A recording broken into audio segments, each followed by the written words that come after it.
I want to talk a little bit now about liability. When we talk about liability, there's so many different aspects, but one liability aspect that seems to always hurt the fire service is signing of patient refusals. Okay, so let me give you a scenario. It's 2 o'clock in the morning, it's your 11th call of the day, and you're tired. And you get toned out to a medical call, you go to a house, you get there, and there's a person sick in bed, complaining of general weakness, and you get there and you know it's in your heart this is just a regular BS call, and you're treating it like a BS call. And because of that, because you're tired, it's been a long day, you're not really thinking straight, you decide, well, they really don't need to go to the hospital, and all in the way that you phrase it, the way that you tone your voice, the way that you present it to the patient has a lot of impact on whether or not they decide to go. And so let me give you an example. You don't really want to go to the hospital, do you? Or do you really want to go to the hospital? Those are two ways of phrasing that question. Another way of phrasing that question is, I think you should go to the hospital, or do you want to go to the hospital? Just because of the change in tone in my voice, I can put subliminal suggestions in a person's mind. So if I go with the first one, do you really want to go to the hospital, or do you want to go to the hospital? Sounds like I'm asking them the question, I'm asking them to make the determination. Now, I don't know too many people that really want to go to a hospital, so if you put it to them that way, they're probably going to say, yeah, you know what, I'll probably be all right, I'm going to be fine, I don't want to go to the hospital. Okay, so you may or may not at this point actually think to have them sign a release. But you have them sign a release, okay, you're good, get back in your engine or you get back in your ambulance and you go back to the station, you go back to sleep. Well, about 5 o'clock in the morning, somebody goes in to check on the individual and they realize the individual is now deceased. Well, a couple things that could have gone wrong here. First of all, your diagnostics probably wasn't very good. You didn't catch whatever underlying condition was kicking in, or maybe they didn't have any other symptoms. Maybe there was nothing else to tell you that something was really, really wrong with them. But just the way that it went down, this opens you up to a lot of liability, because the first thing the family's going to say is, well, we called 911, they came out and they said that he didn't need to go to the hospital. So now you're going to end up going to court. So what I want to try to get you to think about is different ways of dealing with this situation. First of all, I know, coming from a busy station, we run on an average 10 to 15 calls a day, we're up a lot at night. This is a very easy thing to have happen to you. You have to avoid that. You have to understand that every call we run, whether it's our 10th call, 11th call, 15th call, 20th call, every call we run is still the patient's first call, and we need to give them 100% of ourselves on every call, just as if it was the first call out the gate. So we have to have that approach to those calls, and we have to understand that whatever the problem we think might be, sometimes our own personal feelings can get in the way and cloud our judgment. So we have to be very careful not to quickly sign off on that call and say, well, this is not a valid call, we're gonna let them stay here and they'll go see their doctor in the morning. We need to make every attempt. If they call 911, they want us to come there, we need to make every attempt to see that they go to the hospital. The thing about medical liability is, if we take them to the hospital and there's nothing wrong, there's no harm, no foul. The doctor is the one that's going to make the evaluation. They're going to get a bill, yeah, they're going to get an ambulance bill, they're going to get an emergency room bill, but for the most part, there's no harm, no foul, and we've done the best we can for that patient. However, on the other side of the coin, if we fail to take them to the hospital and something does happen, now there becomes a harm attached, there becomes damages, because the individual now has been damaged in a sense that they have a physical ailment or they've become deceased and now the family's lost somebody, so now there's a damage attached. That damage is the failure for us to take an action. And I think it's easier for us to defend taking somebody to the hospital if they don't need to go to the hospital, so long as they're consenting, obviously, rather than to try to defend ourselves against not taking somebody to the hospital that probably should have went in the first place.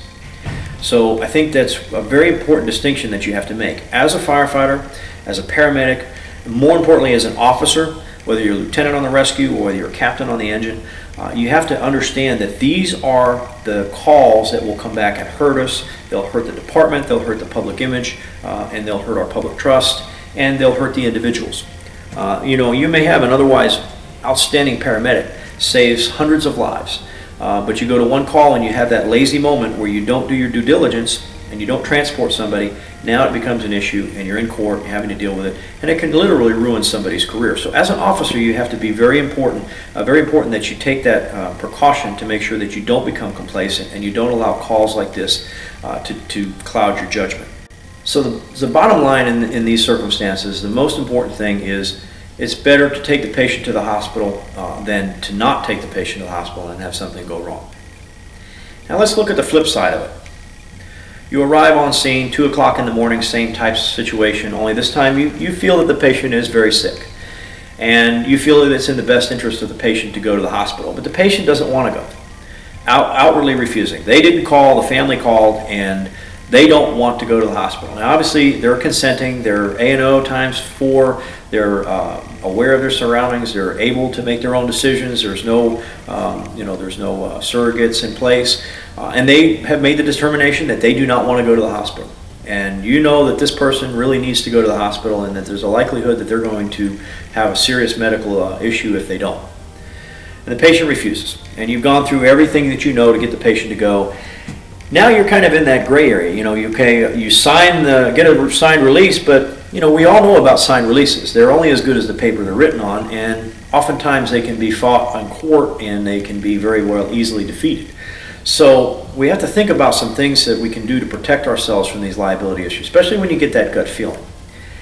You have to understand, in the fire service, just like in the law enforcement and any other type of tradition out there, we deal with things and situations and stresses. You have that gut feeling, that feeling in your stomach that says, this just isn't right. And you have to go with that because you have to trust that feeling. That's what we develop over time. It's instinct. It's part of a good fire officer. It's part of a good paramedic. It's part of a good EMT. We trust those gut feelings. So you have to trust that gut feeling. And if you say, I just don't feel right about this call, do everything you possibly can. Now we need to protect ourselves in the event that there is that liability aspect. So we talk about signing that release. And most signed releases are very simple. There's a piece of paper on the back of a medical report, and it says, at this time I don't want to go to the hospital, and there's a place for them to sign, a place for them to print their name, and maybe a couple of places for them to check an initial. But again, most of the time in court, they can be torn apart. And most of the time, the patients that I have signed, you can hardly read their signature, so you don't even know who's really signing. And so oftentimes they'll just draw a line through it because they're aggravated that you came out and took care of them. So, you want to be really careful about making that a little more durable. So one of the things that you can do, there's actually a couple of options, but one of the things that you can do is on that statement, you can actually have the patient write in their own handwriting that they don't want to go to the hospital. Now again, this is going to depend on the patient's ability to write, and then sometimes patients are debilitated, they don't have that ability to write so well. But if there's a possibility and the family member is present, have the family member write it and have the family member witness it as well. This way you can have more than one signature on that form. And oftentimes those releases have a place for more than one signature. It's very important that you get the signature of other people that were in that room, company officers. If you run with that company, make sure that they sign it. If they're a company that you don't necessarily run with, especially because you want to make sure that that form is signatured and there's a witness on there. If you're with another agency, for example, the sheriff's office, and the sheriff happens to be present, ask them to witness it as well. Therefore, they're independent. They have nothing at stake. They have no standing in that case aside from them being there. And this gives you that independent confirmation that they actually intended on refusing treatment. And there's something else you can do. If you get to the point where you really feel that this patient should go and they're refusing, and you feel that something bad's going to happen if they don't, another option to you, if it's within your protocol, you can contact your medical control. Get Doc in the Box on the phone and have the doctor explain to the patient that what your findings are, what you feel is going on, and that it's in their best interest to go to the hospital, and then if they don't go, it's AMA.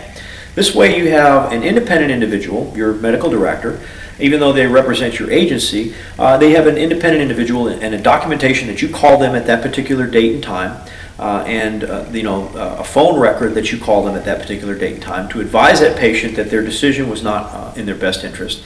All of those things come together and help build a stronger case for you if something should go wrong. So again, remember, we are firefighters, we're paramedics, we do the best we can to save lives.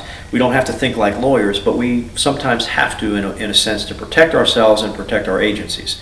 So think about these things when you're out there. Be very, very careful about refusals, because patient refusals are probably the area that get us the most in trouble, because a lot of times we will think it's nothing and it ends up being something more serious, and our failure to take that person to the hospital results in some kind of damages or suits against the agency.